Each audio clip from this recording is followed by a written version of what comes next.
Well, hi. We're back again for part three of Writers Crossing Boundaries. And the first piece I want to read is my commentary on The Trimmer by George Saville, 1st Marquis of Halifax. Some of my favorite postmodern satirists include Bill Maher and Jon Stewart. Their work is easily accessible and widely read.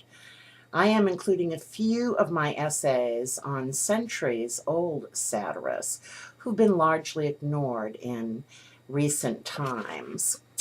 The Aristotelian Trimmer, that is what I call my commentary. I'm not going to read the whole commentary because it's rather long, but I will read sections from it. Thanks. The Aristotelian Trimmer. Although Halifax's writings are bare of classical allusion, they are steeped in the influence of the Stagirite. The character of the Trimmer, a frank and full consideration of Halifax's own political conviction, is a plea for moderation. The discourse of the character of the Trimmer, which is never directly referenced within the teachings of Aristotelian influence, is clearly based on the philosophy of the mean teaching by example, an indisputably Aristotelian doctrine. As Aristotle believed that all good actions possess a common characteristic, namely, a certain order of proportion with virtue as a desirable mean between the extremes of excess and defect, so also the Trimmer states that, quote, true virtue hath ever been thought to be a trimmer, and to have its dwelling in the middle between the two extremes. The Aristotelian mean between two extremes exists as a boundary between vices. One vice characterized by excess, the second vice distinguished through a defect. For example, an excess of generosity would be considered as prodigality, while the defect of stinginess would be illiberality.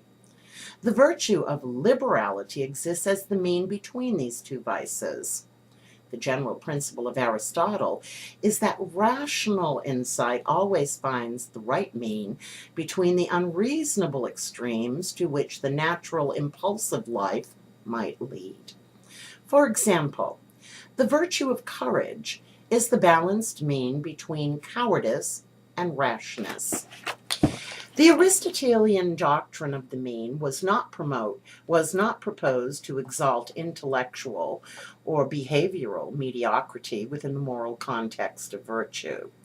This golden mean does not resemble the mathematical mean in that it is not an exact average of two precisely calculable extremes. This mean is only discovered through a flexible mind that has matured through reason.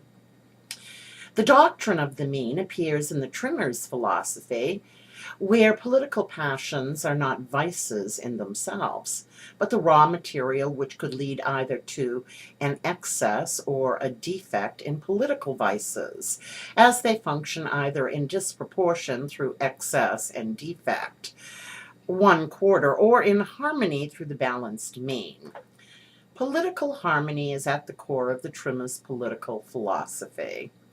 Confirmed by rationality and a balanced politics of compromise and moderation, the Trimmer rebukes excessive political passions, as he states, quote, if men's passions are provoked, they being as much a part of us as our limbs, they lead men into a short way of arguing that admitteth no distinction, and from the foundation of self-defense they will draw inferences that will have miserable effects upon the quiet of a government. End of quote. Irrational and excessive political passion on the part of the few is able to dissemble a well-ordered government, leading to extreme partisanship and revolutionary tremors, political factors based in argumentation rather than rationality. Inasmuch as the Aristotelian doctrine of the mean had an obvious influence on Halifax's writing, the character of the Trimmer, Aristotle's impact upon the character of the Trimmer does not cease within one theoretical principle. The trimmer also believes to be a firm believer in the natural authority of the governing class. If it be true that the wisest men make the laws, it is as true that the strongest do often interpret them. And as rivers belong as much to the channel wherein they run as to the spring from which they rise, so the laws depend as much upon the pipes through which they are to pass as upon the fountain from which they flow. End of quote. Aristotle's doctrine is that men differ in intellectual and physical capabilities, and are therefore qualified for different positions within society. The trimmer strengthens this social structural position when he reminds the reader that even the conquered have paid homage to their new masters and obeyed their laws, recognizing by acquiescence the conqueror's power and authority to rule. Aristotle believed that human nature, or shall we say the human average, is nearer to the beast than to the god. He believed that the great majority of men are natural dunces and sluggards. He further postulates that in any systems whatever, these men sink to the bottom. Aristotle asserts, from the hour of their birth, some are marked for subjection and others for command. End of quote. Aristotle theorizes that some men know instinctively that they are born to greatness, to be a ruling authority, while at the same time he relegates those who can only work with their hands, those lacking proficiency in intellectual gifts, to be slaves by natural order. Thus, all inferiors should be ruled by a master. Neither the trimmer nor Aristotle are believers in social equality. However, I am. Let me go on to a new section. Now remember, this is my commentary on the trimmer. This is not all of my political beliefs, which I'll discuss way later. The power of the law, according to Aristotle, is meant to secure observance of the law, to maintain a balance of power, and therefore to maintain political stability. However, he also warns that, quote, to pass lightly from old laws to new ones is a certain means of weakening the inmost essence of all laws whatever, end of quote. The trimmer couldn't agree more, as he says, quote, to see the laws mangled, disguised, speak quite another language than their own, to see them thrown from the dignity of protecting mankind to the disgraceful office of destroying them, will raise men's anger above the power of laying it down again, end of quote. The trimmer believes in the natural law, quote, innocent and uncorrupted nature, end of quote.